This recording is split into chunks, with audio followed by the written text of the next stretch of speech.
This is a mock interview conducted by ForumIAS Academy at New Delhi. The interview panel includes eminent professors, retired bureaucrats, and other luminaries. The objective of the program is to acquaint the candidate with the format and expectations of the personality test conducted by UPSC.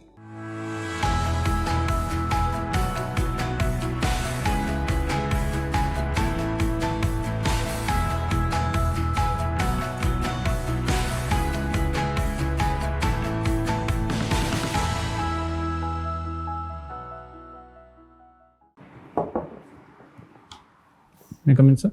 Yes, please.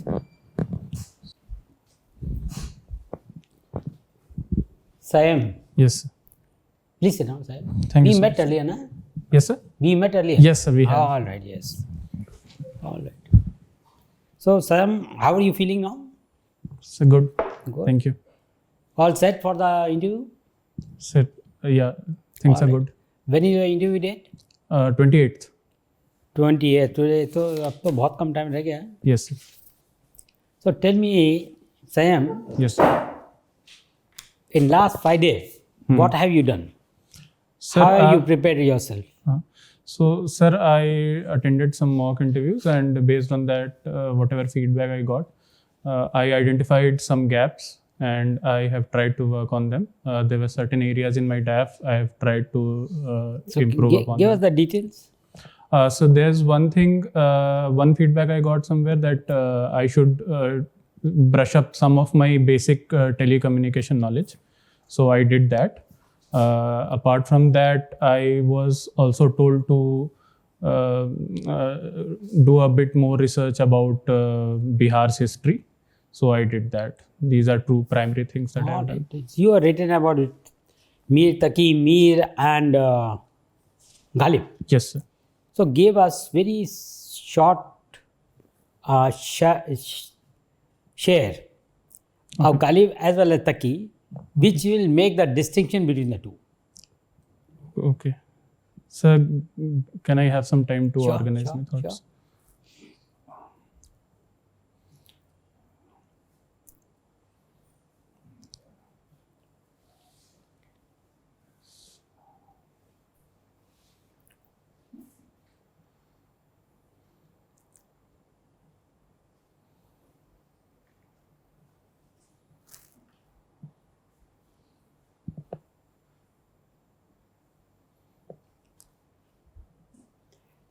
All right. If you are Yes, unable to recall, then we'll Sir, move on. I have. All right, sure. So, Mir Taqi Mir, there's one share from his ghazal where he says that अहद जवानी रो रो काटा पीरी में ली आंखें मूंद यानी रात बहुत थे जागे सुबह हुई आराम किया. So basically he is saying that my entire life I was crying, I was suffering, and it was only death that gave me rest. Ghalib, on the other hand, there is one very famous share of Ghalib where he says that पीते थे कर्ज की पर I can't recall the exact share, but it something means that even if I had to borrow and drink, I would drink because that gives me pleasure. So Ghalib had some inclination towards hedonism, taking pleasure in regular life, while Mir was more concentrating on the sufferings of his life. All right. Okay. One curiosity, Yes. you are written that you are getting about 10 lakhs of rupees per month as remuneration. Yes. That was per month? No, not per month. It's a monthly remuneration total, which is 10 lakhs 50,000. Oh, I think instead of annual, it is All not. right. Okay, that must be a mistake, sir. All right. 10 lakhs. Okay. So, other than these two, you mentioned about your preparation. Yes, What sir. else are you doing to keep yourself happy? Sir, I like to listen to some podcasts that I do. Other than that, I like to read a little bit from here and there. Nothing specific right now because I don't have much time to follow one book. So I try to read some articles about something that interests me. So these sort of things keep me All right. Happy. Since I already met you earlier, Yes. I'll request my colleague to take over. Sayem, Yes, sir. what is big data? Sir, big data is a term that is used for very large and complex data sets that traditional models and traditional data handling databases are unable to tackle. Tackle in terms of what? Tackle in terms of storage, in terms of processing. So these require very large processing, large storage units. And if we store them in like traditional RDMS, RDBMS kind of database, it will be very difficult to retrieve data. Other than that, processing and computation on some large complex databases are also very difficult using traditional methods. So these are called big data. So that means the person who is a big data analyst Yes. has to focus only on the database, not on the analysis part. Sir, I think it will depend on the exact nature of the job. Usually when analyst is attached to a job profile, it also refers to analysis. Big data itself is a term used for very large and complex data sets, but That does not have a pattern, that does not have a pattern. and you Yes, have to sir. derive pattern out of it, Yes, sir. Thank you, sir. right? So be specific. Yes. So what is internet TV? Sir, Is there any service provider in India that is offering internet TV? sir, I have not heard about it. What is network latency? Yes, sir. Sir, network latency is a concept in telecommunication which refers to the time lag between sending of a signal and receiving of a signal. Time lag between sending a signal and receiving a signal. Yes. Please elaborate on it. So, sir, telecommunication. It's a EM wave, right? Yes, it's a radio wave or electromagnetic wave. Yes. So basically, So what are you talking about? The frequency or the wavelength or the time period? What are you talking about? There's a the yes, sir. constituent of a wave is the Yes, three sir. things, right? Yes, sir. Sir, as far as I have understood latency in the context of telecommunication, I understand it as when I send a signal from one, let's say one station to other, there is a time lag between the communication. That I understand as latency. Okay.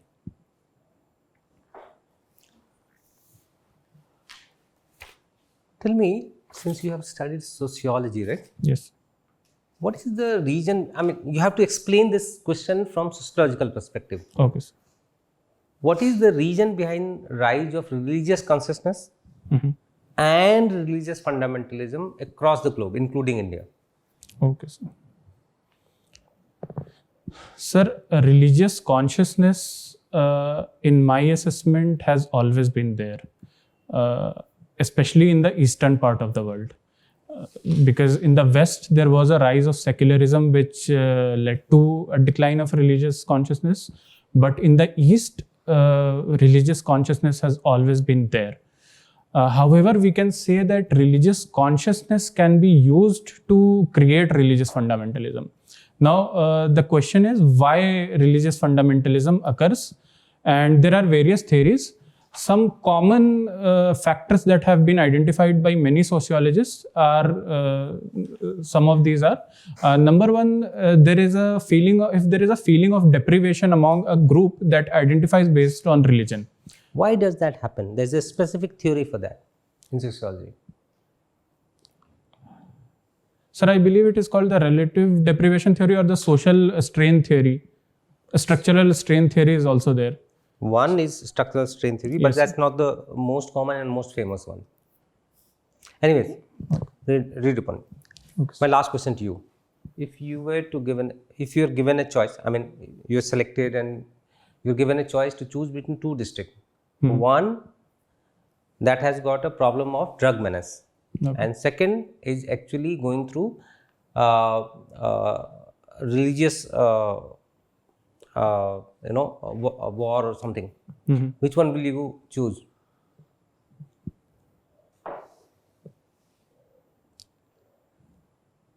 Sir, I think I would choose the one where religious conflict is there. The reason is I believe I have an aptitude for people management, so I believe I can do a better outreach among the conflicting groups and try to diffuse the tension. So the state should function according to your aptitude, and you would not work according to the need of the nation. But sir, this is also the need of the nation. Diffusing social tension is very important. You didn't say that, did you? I mean, I believed that You said that is very obvious. you would choose because based on your own aptitude. So Yes, sir. suppose your district that is given to you is not suited to your aptitude, you would refuse, given a choice. No, sir. Sir, since you gave me a choice, Explain that's why you would prefer one over another. Why the district suffering from religious conflict over drug menace. Sir, I think both of these problems are a national issue, and both I believe I can tackle. However, if you give me a choice, I think I can do a better job, and also because such conflicts have very imminent threat to society. Drugs also have threat, but where there is imminent threat of violence, there I believe we have to act quick.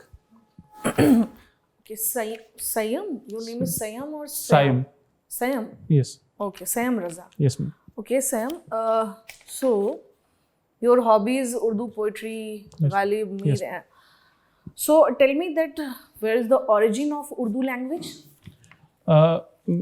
Ma'am, Urdu language is believed to have originated out of what is called Khadi Boli, which is spoken around Meerut. Is it exactly originate from a Hindi language?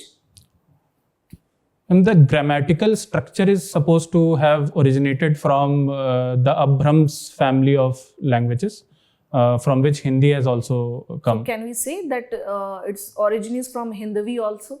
Yes, ma'am, definitely we can say. Okay. Okay, so tell me that what is difference in between ghazal, sher and nazm? Ma'am, ghazal is a poem which is written in a particular pattern. So the pattern is first of all, it is written in the form of couplets. Now every couplet is called a sher. Now these shares have to follow a certain pattern. That pattern is, there are two things that a poet needs to keep in mind, which is called kafiya and radif. So kafiya is the rhyming word and radif is the repeating word. Okay. And ghazal has to start with a sher in which kafiya and radif are repeated in both lines. And in the subsequent shares, the kafiya and radif has to occur only in the second line. Another thing with ghazal is that every sher can be independent. One can be philosophical, other can be romantic. Now coming to nazm can be, first of all, nazm has to be centered around a particular topic. Second, nazm does not have to follow a certain pattern of kafiya and radif.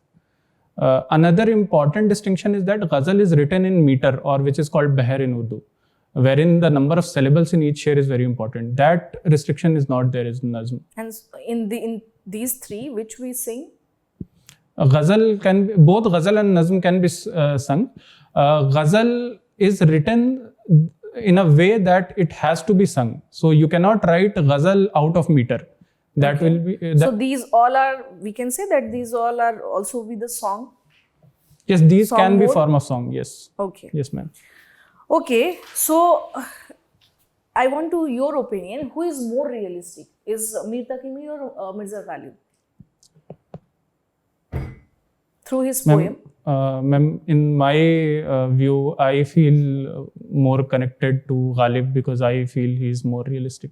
How he was more realistic at the time period of 1857 revolt? Yes, ma'am.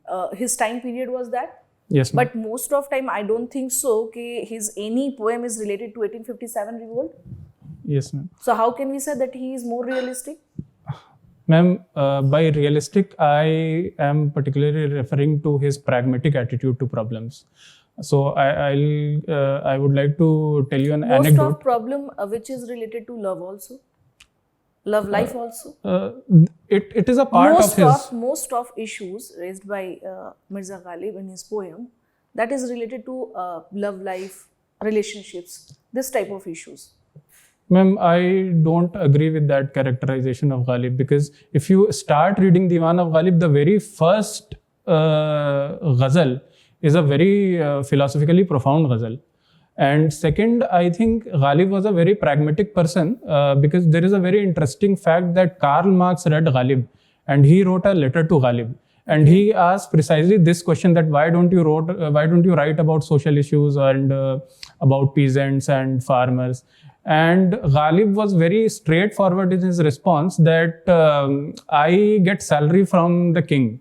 So that's why I'm not interested to... I mean, he was honest, I would say. Okay. At least he was very honest about it.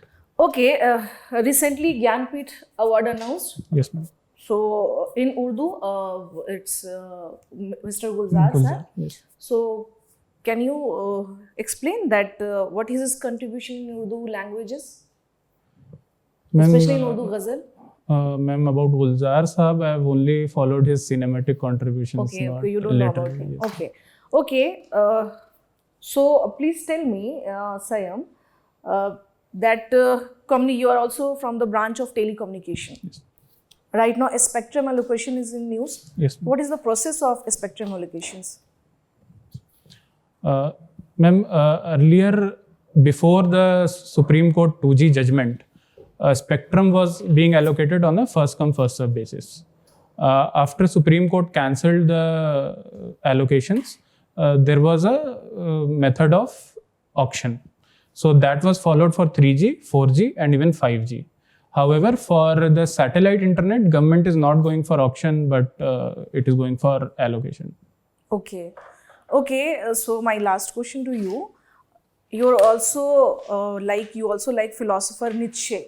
Yes, ma'am. So how can we consider Nietzsche as a different philosopher as compared to other European philosopher? His thought was completely different. Yes, ma'am. So how can we consider? Ma'am, Nietzsche, his entire philosophical project was a challenge to the entire Western philosophical discourse. So there is a very good book that he has written called Beyond Good and Evil. And it is written in aphorisms. And every aphorism, subsequently, he challenges everyone from Socrates to Francis Bacon and Immanuel Kant, scientific tradition, everything. So that's why he was also a very famous critic also. Yes, basically he's challenging and rebelling against everything. Okay, okay, thank you, sir. What is the meaning of Sayem? Sir, Sayem means to someone who abstains. Basically, it is used in reference to fasting.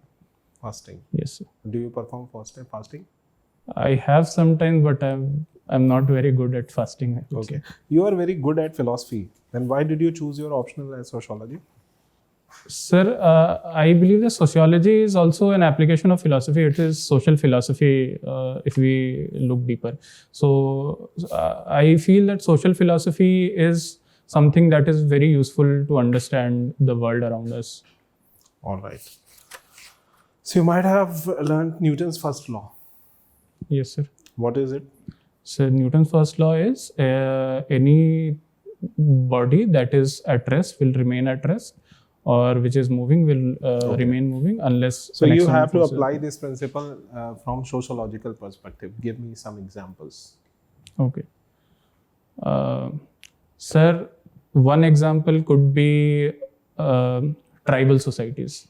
Tribal societies have a very high inertia in terms of changing their economic or agricultural practices. So unless there is an external force, call it a state force or market force, there is very less possibility of bringing such changes.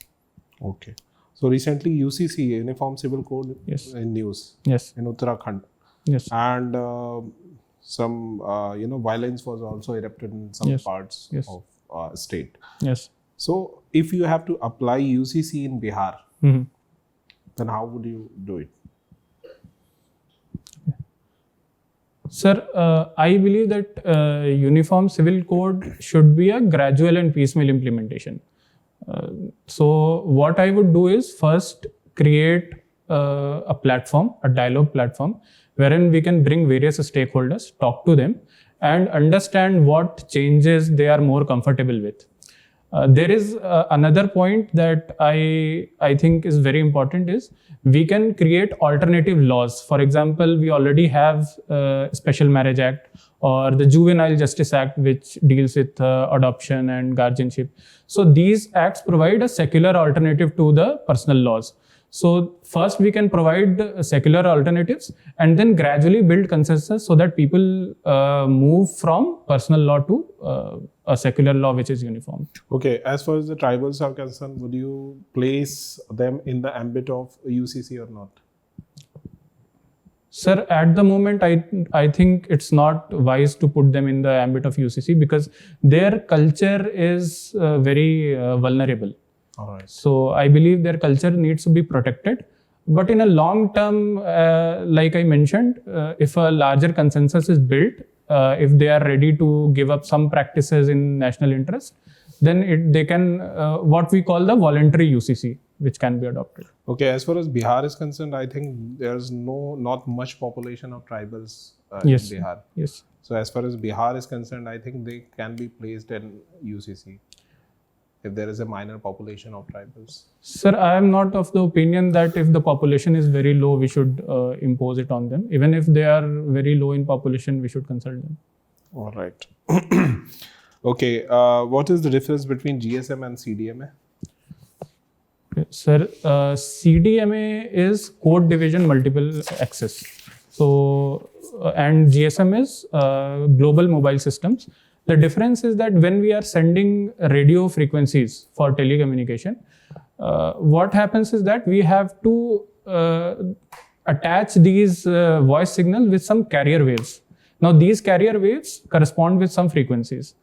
If we allow multiple audio signals to be transmitted over same frequency, it will create interference. So we need a solution for that. So one solution is CDMA. What CDMA does is that for each signal, it basically assigns different codes to it so that you can differentiate between different signals. While in the GSM, it works on FDMA, which is frequency division multiple access. There we use different frequencies for different messages. Okay. So as far as your knowledge of telecommunication is concerned, how it will be useful in the field of administration? Sir, one thing is that I know that in policing, it is very important. For example, looking for locations of crime, identifying where the suspected criminals could be. That if you have the knowledge of telecommunication architecture, it can be beneficial. Other than that, I think there's a lot of application. For example, telecommunication services suspension and restoration has become a major issue at district level nowadays. So I guess the administrators should know the basics of telecommunication. Okay, thank you, sir. So thank you very much, Sam. You wait outside for a minute and we'll call you back. Thank you.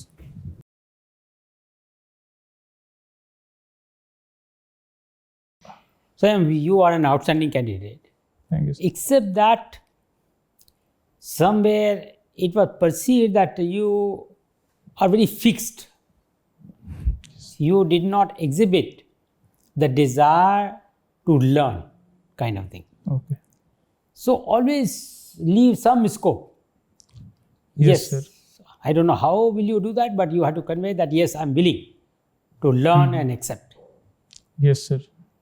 You should not project an image of being perfect and there because you are perfect, so you are not going to listen to others, you are not going to add something new to your personality. Exhibit that attribute. Yes.